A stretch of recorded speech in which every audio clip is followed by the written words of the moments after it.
What's going on, everyone? You're welcome to Web Chrony Online YouTube channel.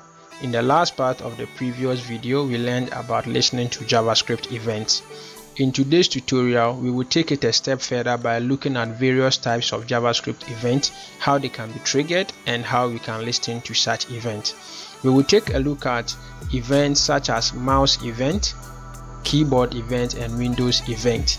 After all these, we will also take a look at how to prevent default behaviors once certain events are triggered in JavaScript. If you missed the previous tutorial and you wish to catch up, I have the link of the video in the description. Go check it out. Now, I am ready. Are you ready? Let the tutorial begin. Okay guys, so to begin with, I have an empty folder here called HTML and JavaScript. I will right click on this folder and click open with code so that the folder will be opened in Visual Studio Code. Now that the folder has been opened in Visual Studio Code, I will go ahead and create some files. So I'll head over to this icon, click to open the Explorer. I will click this icon and create my first file, which will be the index.html. So index.html. I hit enter for the file to be created. I'll also go ahead and create my JavaScript file, so I'll click on this icon and call this one index.js.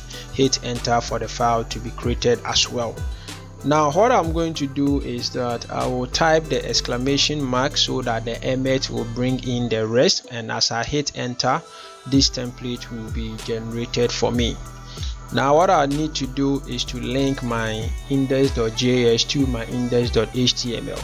And as we learned from the previous tutorial, we can either put it in the head tag or in the body tag. For the sake of what we are going to do today, I would like to keep this script tag inside of the body tag. So I'll just come here and then create my script tag like this, and then inside the opening tag of the script tag, I will type src like this. And because the index.js file is a neighbor of the index.html file, I'll just bring my period / and select my index.js like this. Okay, so what I'm going to do now is to create an HTML element and then also open the web page in the browser. So I'll come in here, I'll create an h1 element and I will say hello world like this. So now I'll click on the go live so that the live server will display my web page in the web browser. Okay, good. Now I have my hello world printed here successfully. If you are enjoying the lesson so far and you are not subscribed, kindly click on the subscribe button to do so now. Thank you. Okay guys, so the first type of event that we are going to take a look at is the click event. Okay, so I will use a button to help us perform this clicks event. So I will come inside of the index.html and create a button. Okay, and inside this button I'll give a text which says click me like this. Okay, now I'll go ahead and close this side menu. I will click on this index.js file and also click on this icon to split the screen into two. You can also use the control / to achieve the same purpose. So I'll click on it like this, and then I'll close this one so that I will be showing the two side by side. Okay, so the first thing I need to do is to access this particular button inside of the JavaScript file. Okay, and then we will use the query selector to achieve this purpose. So let me just declare a variable called button like this, and then use my document.query selector into bracket. I want the button, so I'll type the button in here and then have it like that. Now I can go ahead and add my click event to it so that we can listen to it. So I'll call the button like this and then bring a period and say add event listener and a bracket. Now the add event listener will take two arguments. The first argument will be the kind of event I want to listen to, and the second argument will be a callback function. And what I mean by callback function is a function that will be fired once the event has been triggered. Okay, so I'll be listening to a click event, which is a mouse event. Okay, so I'll just type here click event like this and then bring a comma. I can either type the function here directly, or I can create the function separately and then reference it. Whichever way you prefer, it works just fine. Okay, but for the sake of this tutorial, I will just go ahead and declare my function. Okay, and this function will just do something simple. It will only fire an alert. Okay, so I'll just create my function.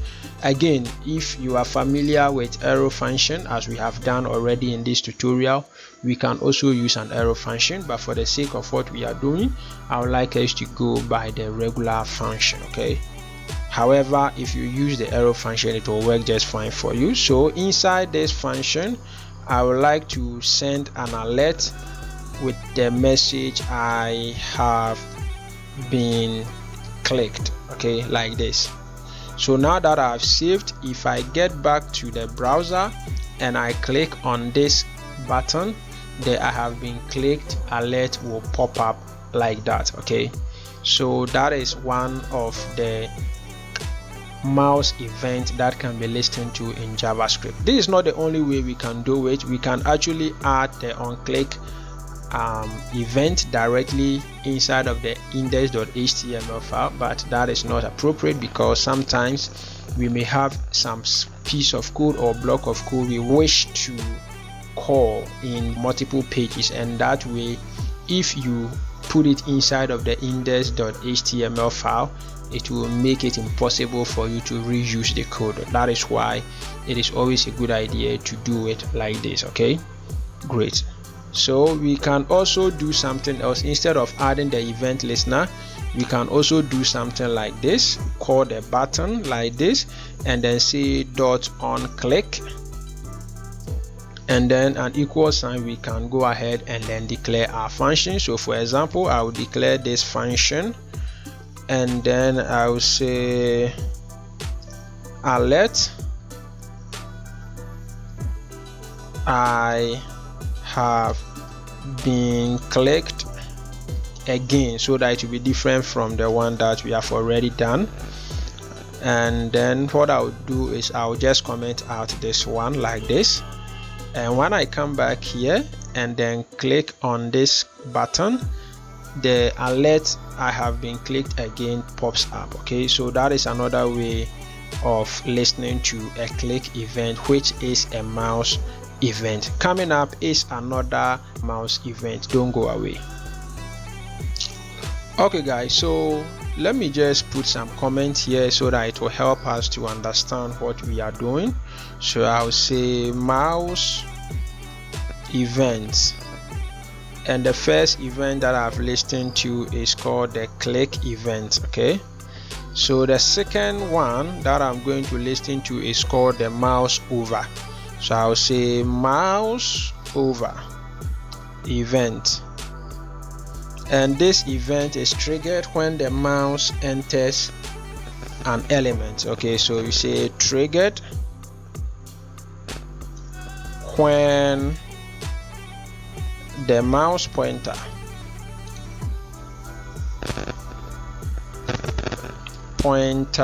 enters an element. Okay, I think I should just correct this one here like this. Okay, great. So still on the button, I will come here, I will just call the button like this, and then I will go ahead and add my event listener like this. So inside of the add event listener method, again it takes two arguments, the first one being the kind of event you wish to listen to, and the second one is the callback function or the function you wish to trigger once the event has been triggered. All right, so I'll come here and call this one mouse over. As you can see right here, we have the mouse over, and then the function that I want to fire is an alert which says there is a mouse over. Okay, so I'll save this code like this, and when I come here, please pay attention to what is going to happen here. I'll just move my cursor around this place and nothing happens, but the moment I hover on the button, this event is triggered. Okay, so that is how the mouse over works. Now the mouse over has another name, and that is called the mouse enter. Okay, we have the mouse enter. So I click on the mouse enter like this, and when I come back to the web page on the browser, I hover around it, nothing happened, but I hover on it and the event is fired. Okay, so that is the mouse over or the mouse enter. Coming up is another mouse event in JavaScript. Don't go away.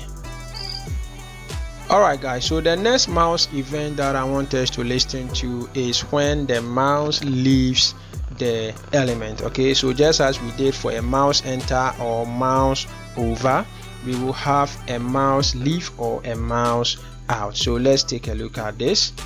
I'll come here and say mouse leave or mouse out. Okay, and this one triggered when the mouse pointer leaves an element. Okay, so let me add to this one the mouse enter. Okay, great. So I'll come here and then create my event listener. So I'll call the button dot add event listener, and the event that I want to listen to is the mouse leave. Okay, I'll listen to the mouse leave first, and then I'll declare my function here.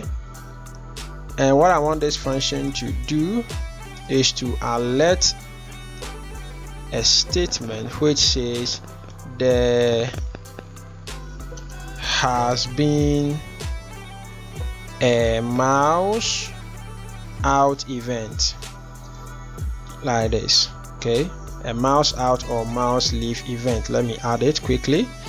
Mouse leave event. Okay, so I'll comment out this one in order to avoid any conflict. So I hover on it, nothing happens. I hover inside of the element, nothing happens. The moment I move out, then the mouse out event is fired. Okay, so that is how the mouse event, or called mouse out or mouse leave, works. If I come back here and change this one from the mouse leave to the mouse out, it works pretty much the same thing. So I move in, nothing happens. I move out, the event is triggered and the callback function is fired or called. Okay, great. So we move on to the next one coming up. Don't go away.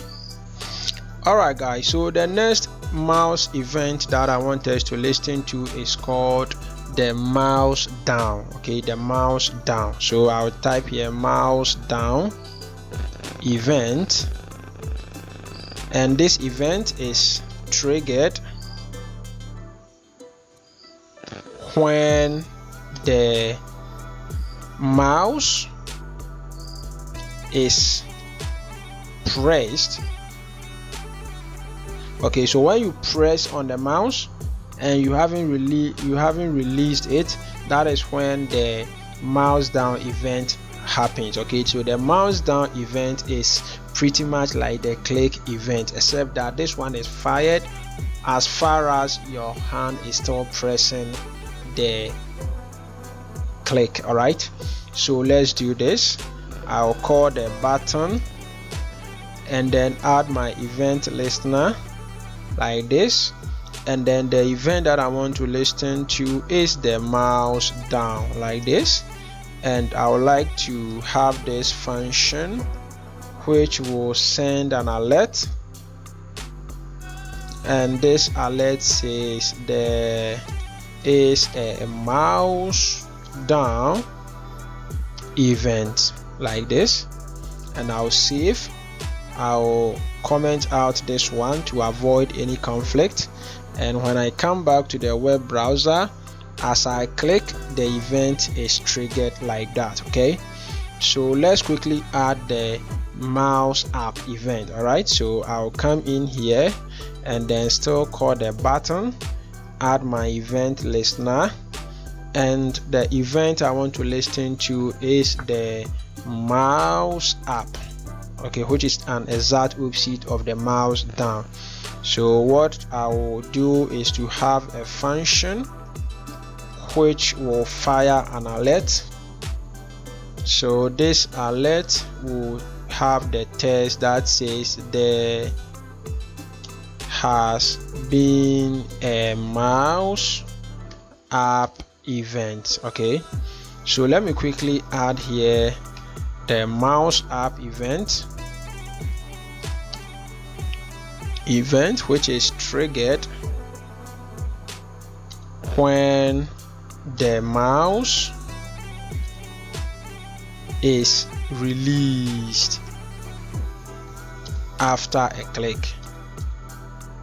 Okay, so once you click and release your hand from the click, then the mouse app event will be triggered. So in the meantime, I'll comment out this one, leaving the mouse app event running. So when I come here and I click like this, I'm still holding my click, and if I release my hand like that, then the event is fired or triggered. Okay, and then the mouse app event occurs. All right, so that is another mouse event. So let's make a quick summary of what we have done. So we have looked at some mouse events, and the first event that we looked at is the click event. After the click, we did a mouse over or mouse enter, we did a mouse leave or mouse out, we also did a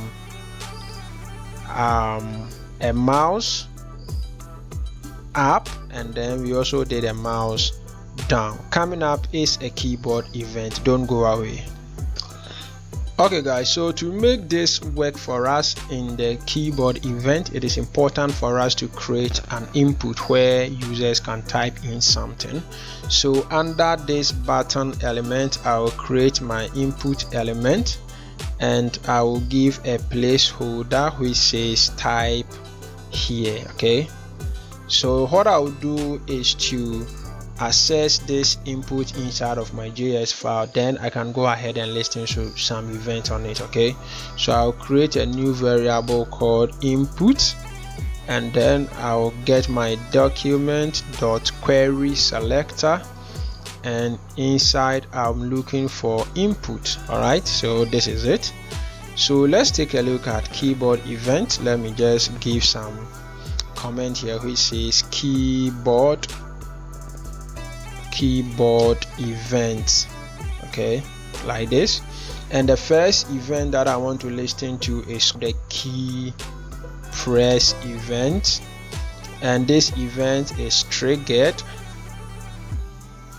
when there is a key press, as the name suggests. Okay, so I'll call this input.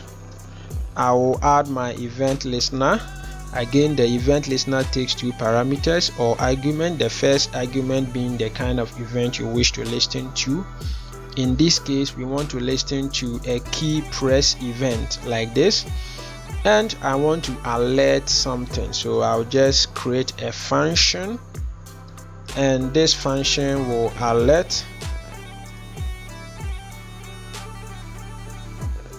there is a key press event like this. Okay, so I'll just save this code and then open the web page, and once I type something, there is a key press event is fired. Okay, now let me walk you through something real quick. What if I just don't want to alert there is a key press event, but I want to alert what has been typed? Okay, so in this case, we will have to take a parameter called event. You can either type the event in full, or as conventionally, you can just type the letter E. And now if I wish to alert what has been typed, the E stands for the entire element or the entire event on the input element. Okay, but then there could be some other things that you can access, okay, because the E will be an object, and as you well know, we have the dot notation or bracket notation. In this case, we can use the dot notation to access certain aspects of the event, and we can display the value. Okay, so what I want us to display or alert is the target dot value, like this.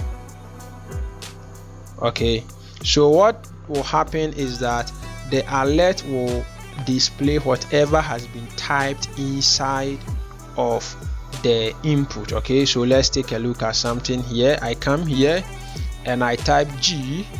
Okay, let me type another letter, let's say T. You see that the G is right there. Okay, now let me come here and type something like Y. Now we have the GT. Okay, coming up is the key app event. Don't go away. Okay guys, so the key app event is just like the key press event, except that this event only fires when you release your hand after pressing the key. Okay, so let me just come here and then say key app event and say triggered when the user releases his or her hand, let me say finger, I think it makes more sense, after pressing any key. Okay, so I'll come here, I'll just get the input like this, I'll add my event listener, and the event that I wish to listen to is the key app event, like this. And then I will have my function, and this function will fire an alert which says there has been a key app event. Okay, simple like that. If you wish to fire the content that is typed inside of the input, then you can go ahead and have your event and then you alert the target dot value. Okay, so that is it. In the meantime, I'll comment out this one so that there wouldn't be any conflict. So I come here, we are listening to a key app event like this. Okay, so once I press a key and I've not released my hand, the event is not fired. But the moment I release my finger, then the key app event is fired. Okay, now let me quickly also add the key down event, which is an exact opposite of the key up event. Okay, so I'll come here and call my input, add my event listener. The event that I want to listen to is the key down event, and then I will have my function, and this function will just alert there has been a key down event. Okay, like this. I just save the code. In the meantime, I'll comment out this one and then comment this one which says key down event, and I'll say this one is triggered once a key is pressed. Okay, so I'll just save this code and then come out here, and the moment I press, then the event is triggered. So these are some keyboard events. Coming up is a window event. Don't go away. Okay guys, so working on the window event, this occurs on the window itself. Okay, so with the window event, we will take a look at 3 different events. There are so many other events, but in this tutorial we will take a look at only 3 of them because the syntax is pretty much the same and you can do with it whatever you want to do. Okay, so I'll come here and say window event. Okay, and the first event that I want to listen to is the load event, and this one is fired after the HTML page has fully loaded. Okay, and the way we do it is pretty much like we have done in the past. We can just go ahead and do the window.onload or window.add event listener, then the rest will follow. Okay, so I'll begin by typing my window. You don't need to declare a new variable for it because it is available to you. Okay, so I get my window dot, I can say onload like this, and then I can go ahead and then declare my function. So for example, I'll have a function which will fire an alert that says page is loaded. Okay, like this, and then save. And as you can see, once I click, okay, let me just click, and as you can see, it is right there after the page has fully loaded. Let me refresh this page, and as you can see, the page will load before the page is loaded, alert is fired. Okay, now the second way of doing it is of course using the event listener on the onload. So I will just copy this function like this, and after that I'll comment everything out, and then I'll call my window, and I can add my event listener like this, and the event that I want to listen to is a load event, and that is when the page has fully loaded, and I'll paste my function right here. Of course, you have to get rid of this semicolon here and then save before it can work just fine. So I come here, I click, I refresh the page fully loads, and then I get the page is loaded. I click OK, and everything is all right. Okay, now let me also add the other window event because there are only 3 of them. I just want to do them at once. Okay, so I move on to the resize event. So of course I'll have to comment out this one, and then I'll say resize event, and this one is triggered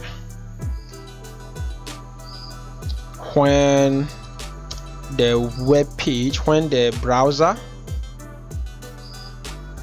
is resized. So for example, if you restore down the browser or you change the dimensions of the browser, then the resize event will be triggered, okay, or fired. So I'll just call my window like this. I can go ahead and say on resize, okay, like this, and then I can create a function, and the function will fire an alert which says there has been a window resize. Okay, like this. Let me do this correction real quick and then save. Okay, so I come here, let me just click OK and refresh this page. You see that everything is working all right, but the moment I restore down the browser, then the resize event is triggered. I click OK. When I drag like this and release, it works like that. Okay, when I go to full screen again, then the resize event is triggered. Okay, now the last window event that I want us to take a look at is the scroll event, and that is when we scroll. Okay, so what I'm going to do now is to create a text element. Okay, so for example, I'll create a paragraph and then type lorem, let's say 500. Okay, and hit enter. Oops, lorem 500, and then hit enter like this. Let's take a look at something here. Okay, now I want to resize the screen so that we will have to scroll. Okay, so I'll press F12. That is if you are on what do you call it, Google Chrome. Okay, I'll click OK like this, and then take a look at something. Now we have to scroll. So as I scroll, well, of course, I think we haven't added the event yet. Okay, so I'll just comment out this one, and then I'll say window dot add event listener, and the event that I want to listen to is a scroll event like this. I'll bring a comma, and then the function will come in here. So what I want to fire is that I want to fire an alert which says, okay, I don't need the this dot, though it will work all right, but I just don't need the this. I'll just type here scrolling. Okay, and then save this code, and then once I come here and I start scrolling, it will trigger this and then fire it. I start to scroll, it will work just like that. Okay, so these are some window events that we can perform or listen to in JavaScript. Coming up is a form event. Don't go away. Okay guys, so moving on to the form input, I think it is time for me to undo this one because I don't want the paragraph here anymore. Whatever I wanted to do with it, I'm done with it. Okay, so I'll now create a form. Okay, and inside this form I will have an input with a text and then a placeholder with the text name. Okay, and then I'll give this a class name so that we can access it and avoid any conflict between the input that we have already declared. Okay, so I'll call this one form input. Okay, then I'll create a button, and then I'll say submit. Okay, and then I'll also give this one a class name called submit btn. Okay, submit dash btn. Okay, so I come inside of the index.js file. I'll just say form event, and the first event that I want to listen to is called the focus event. Okay, so I'll just type here and say focus event. Okay, and this one is triggered when a form element is in focus. I'll explain to you what this means in a moment. Okay, so what I'll do is to access the form and then the input and then the button. Okay, so I'll create a variable called form, and then I'll just fetch the document.query selector into brackets. I'll get the form. Okay, like this. Then also I will create another variable called form input like this, and then I'll just take my document.query selector into bracket. Because I'm accessing it based on its class name, I will just bring the dot and then say form hyphen input like this. Then I'll go ahead and create my button. So I'll say const form btn equal to document dot query selector into bracket. Again, I'm accessing this based on the class, so I'll bring the full stop and then say submit hyphen btn like this, and then save. Okay, so the focus event, let me just bring this one down here. So the focus event that I want to listen to, I want to listen to the focus event on the form input. So I'll call the form input like this. I'll go ahead and add my event listener, and then the event that I want to listen to is the focus. Okay, let me see what's going on here. Form input right here is an input. Add event listener focus, and then I'll say function. I want to alert there is a focus. So I come here, I click here, and then it works here. So as long as the cursor is inside of the name, the focus event will be triggered. Okay, so yes, it will block everything. All right. Okay, so there is another one which is the opposite of the focus, and that is the blur. Okay, so I come here and say blur event, and this one is triggered when the element is out of focus. Okay, so I'll just comment out this one, and then I'll call my form input like this. I'll go ahead and add my event listener, and the event that I want to listen to is the blur event like this, and I want to have a function that will fire an alert which says there is a blur event like this, and then I'll save. Okay, so pay attention here. I'll click OK, everything should be gone. If it doesn't go, I'll refresh the page, everything is all right. I click on it, nothing happens. Okay, what's going on here? I refresh, I click on it, nothing happens. Okay, let's see what's going on here. Form input dot add event listener blur function blah blah blah, everything looks fine. I click here. Okay, cool. I click, I type anything that I want, nothing happens.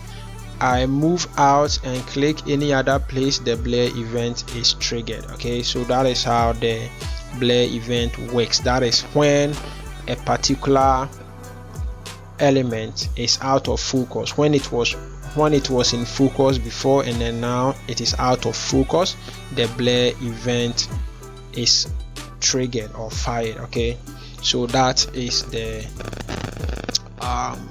focus and then the blur event for you. Okay, then also we have the input, which works the same as the focus. That is when we click on the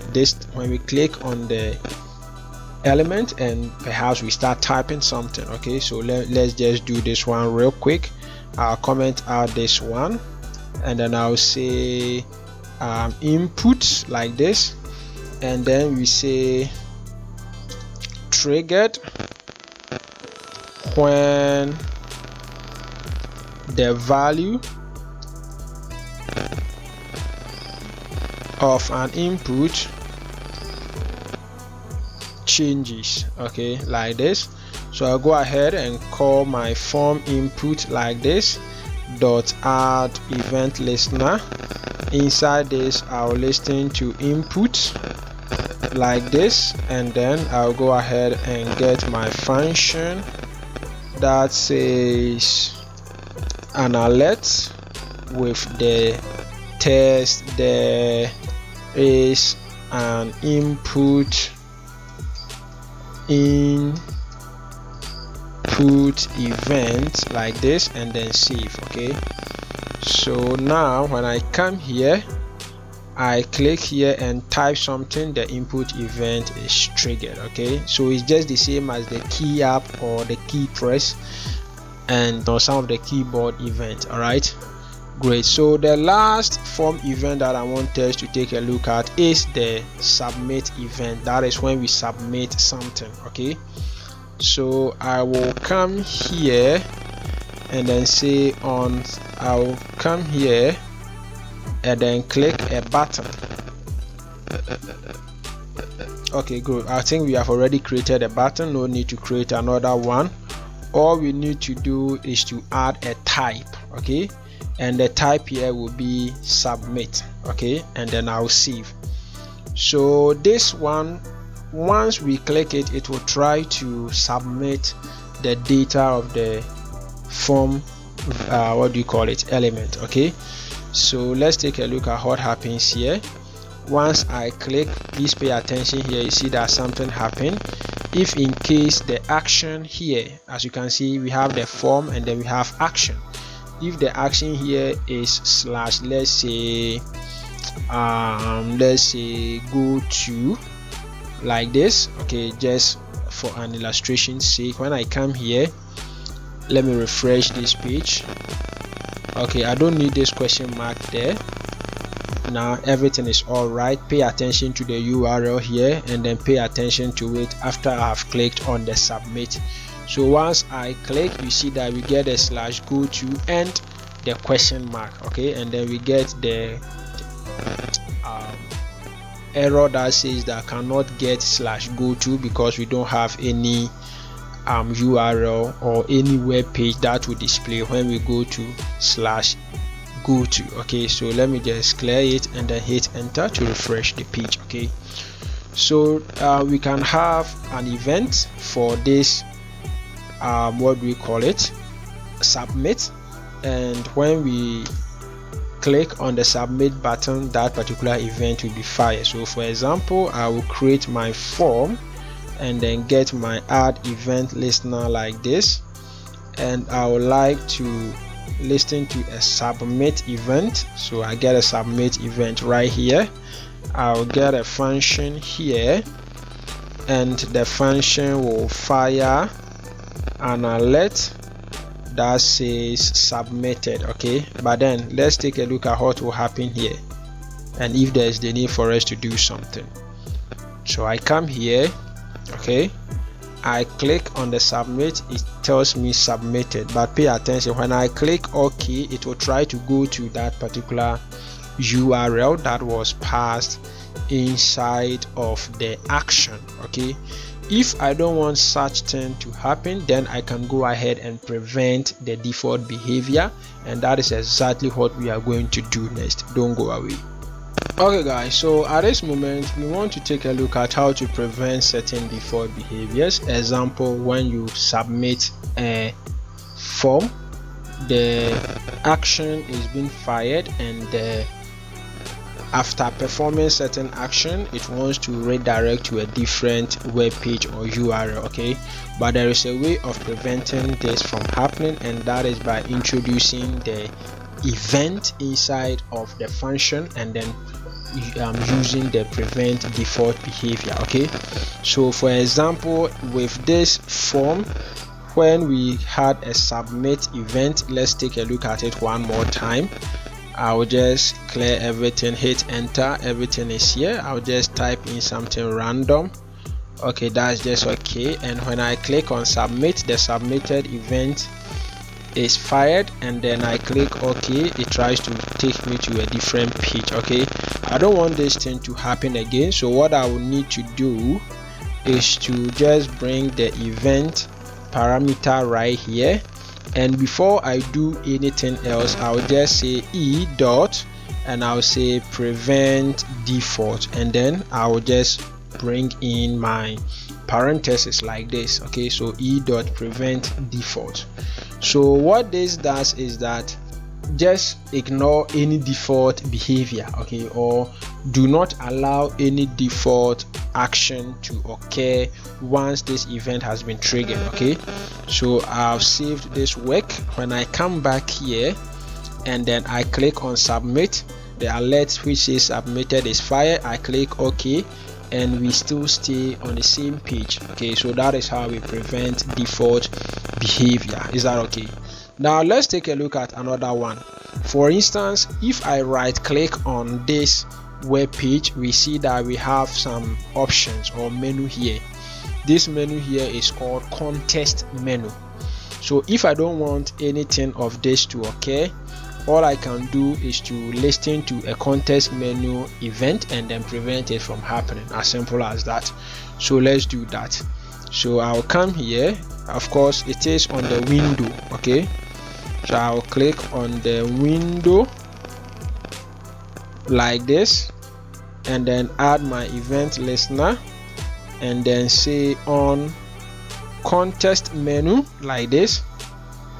I just want to have this function I want the event inside of the function, and what I want to do is to prevent the event from happening. Okay, so in the meantime, let me just show it to you one more time. I right click like this, it comes, everything is all right. Okay, I come here and say e dot prevent default like this, and then save. I come here, I refresh this page, everything is all right. I'm clicking as you can hear, but then nothing works because we are preventing the default behavior from happening. Is that okay? So we can do so many things. For example, we can prevent people from copying our web page. We can prevent people from doing so many other things. Okay, all you got to do is to listen to the event and then prevent the default behavior. That's all. All right. Okay guys, I guess we have done enough for today. Thank you very much for sticking with me to the very end of today's video. I appreciate your time. If you are not subscribed, click on the subscribe button to do so now. Leave a like on this video if you enjoyed it, and then join my WhatsApp group if you wish to continue this journey with me. Next time we meet again, we will be creating a fully functional web application where we put our knowledge in HTML, CSS and JavaScript together into creating fully functional application. Until we see again in the next tutorial, peace out.